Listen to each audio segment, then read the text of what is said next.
విశాఖ ఉక్కు factory Gangavaram Adani port మధ్య నెలకొన్న వివాదాన్ని పరిష్కరించి వచ్చే మంగళవారం నాటికి హైకోర్టుకు నివేదిక ఇవ్వాలని ఏపీ హైకోర్టు ప్రభుత్వాన్ని ఆదేశించింది. 30,000 మంది కార్మికులు పనిచేస్తున్న స్టీల్ ఫ్యాక్టరీని ఎలా వదిలివేస్తారని హైకోర్టు ప్రశ్నించింది. గంగవరం పోర్టులో కార్మికులు సమ్మె చేస్తుంటే పరిష్కరించాల్సిన బాధ్యత కూడా ప్రభుత్వానికి ఉందని కూడా హైకోర్టు స్పష్టం చేసింది.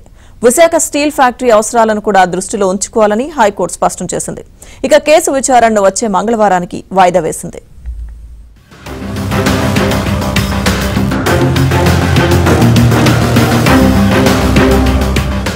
విశాఖ స్టీల్ ఫ్యాక్టరీకి గంగవరం పోర్ట్ నుంచి బొగ్గు సరఫరా అవుతుంది. 3 లక్షల టన్నుల బొగ్గు ప్రస్తుతం అదాని గంగవరం పోర్టులో నిలిచిపోయింది. ఈ బొగ్గు సరఫరా కాని పక్షంలో విశాఖ ఉక్కు ఫ్యాక్టరీలో ఉత్పత్తి నిలిచిపోయే ప్రమాదం ఉంది.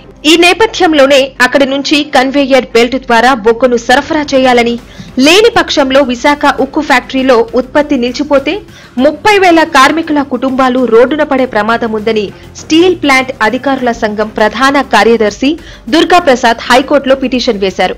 ఈ పిటిషన్పై శుక్రవారం విచారణ జరిగింది. ప్రభుత్వం తరపున న్యాయవాది హాజరై గంగవరం అదాని పోర్టులో కార్మికులు జీతాలు పెంచాలని సమ్మె చేస్తున్నారని, ఈ ఇష్యూ చాలా సెన్సిటివ్ గా ఉందని, అందువల్ల ఎన్నికల ప్రవర్తన నియమావళి వల్ల జోక్యం చేసుకోలేకపోతున్నామని చెప్పారు.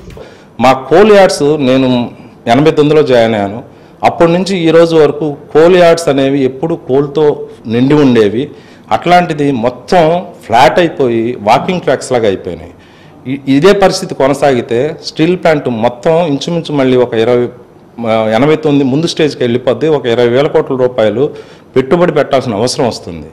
ఇన్ని ఇబ్బందుల్లో ఉన్నప్పుడు మా అధికారుల సంఘం తరపున, ఎందుకంటే అల్టిమేట్గా ఎఫెక్ట్ అయ్యేది మేమండి. ఫస్ట్ మిగిలిన వాళ్ళకి యాక్ట్స్ ఉన్నాయి, ఏదో కొద్ది గొప్ప జీతాలు అలాంటివి ముందు ఇచ్చినా మాకైతే ఈ నెల నిన్నటి వరకు జీతాలు ఇవ్వలేని పరిస్థితిలోకి మా మేనేజ్మెంట్ వెళ్ళిపోయింది. సో ఇదే పరిస్థితి కొనసాగితే ఇబ్బంది అని చెప్పి మేము ఇమీడియట్గా 18వ తారీఖున 17వ తారీఖున కోర్టులో కేసు ఫైల్ చేయడం జరిగింది. అయితే సమస్య సెన్సిటివ్ గా ఉందని, వదిలివేస్తే స్టీల్ ప్లాంట్ కు రావాల్సిన బొగ్గు అందకపోతే అక్కడ 30,000 మంది కార్మికుల కుటుంబాలు రోడ్డున పడతాయని హైకోర్టు ఆందోళన వ్యక్తం చేసింది. సమస్యను పరిష్కరించవలసిన బాధ్యత ప్రభుత్వంపై ఉందని కూడా వివరించింది. రాష్ట్ర ప్రభుత్వం తరపున కలెక్టర్, కమిషనర్, స్టీల్ ప్లాంట్ అధికారులతో పాటు గంగవరం పోర్ట్ అధికారులను కూర్చోబెట్టి మాట్లాడాలని హైకోర్టు ఆదేశించిందని విశాఖ స్టీల్ ప్లాంట్ అధికారుల సంఘం ప్రధాన కార్యదర్శి ప్రసాద్ ఏబిఎన్తో చెప్పారు. వచ్చే మంగళవారం నాటికి సమస్యలను పరిష్కరించాలని హైకోర్టు ఆదేశించిందని తెలిపారు.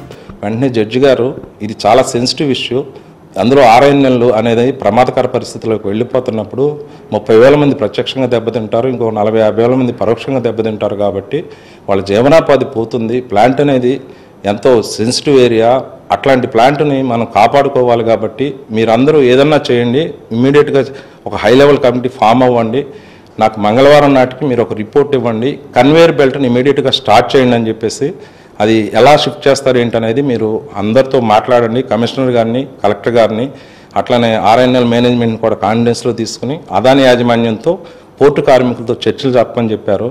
కేసు విచారణను వచ్చే మంగళవారానికి వాయిదా వేసిన హైకోర్టు ఈలోపు ప్రభుత్వం తీసుకున్న చర్యలు ఏమిటో నివేదిక రూపంలో తెలియజేయాలని ఆదేశించింది.